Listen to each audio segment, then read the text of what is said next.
Bismillahirrahmanirrahim. Assalamualaikum warahmatullahi wabarakatuh. Para peserta TKA, pejabat administrator yang saya hormati, agile dan adaptif. Pagi hari ini kita akan belajar tentang organisasi digital yang harus Bapak Ibu pahami dan dipraktekkan di kantor masing-masing.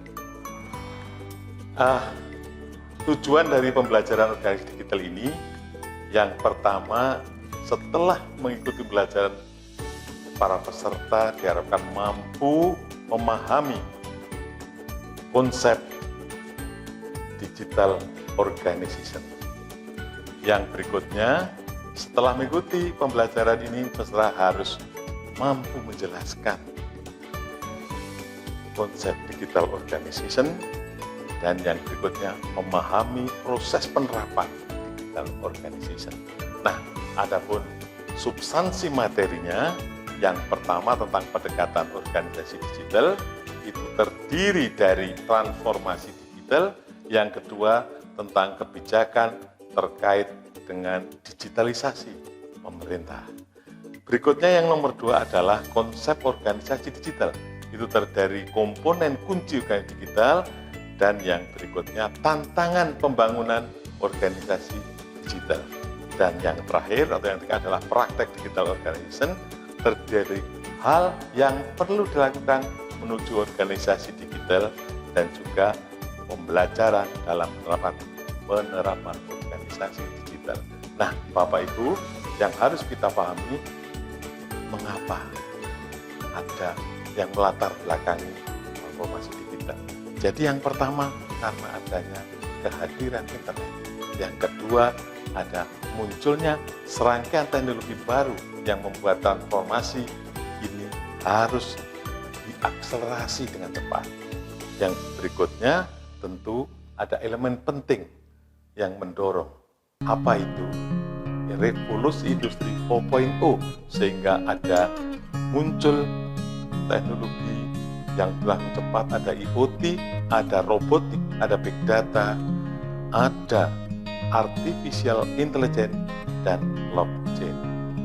Ya, itu pun harus didukung oleh komponen yang harus dipenuhi, yaitu perangkat keras, perangkat lunak, tenaga ahli, tata kelola, pengamanan, dan sertifikasi kelayakan, dan juga pengawasan. Nah, apakah yang harus disiapkan dalam kerangka arsitekturnya? Yang pertama, harus ada akses, harus ada portal, harus ada tenaga ahli, harus ada organisasi pengelola, dan juga infrastruktur sarpas yang dasar.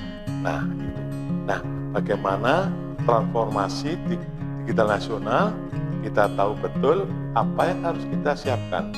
Tentu yang pertama penyiapan layanan digital, yang kedua penentuan layanan digital, pemenuhan layanan digital, yang ketiga dengan pengelolaan big data. Ini yang paling penting.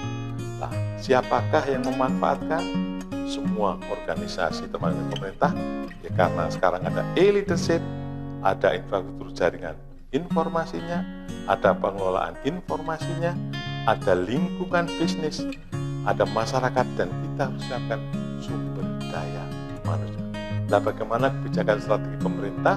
Sudah terbit Inpres nomor 3 tahun 2003 tentang kebijakan dan strategi nasional e-government.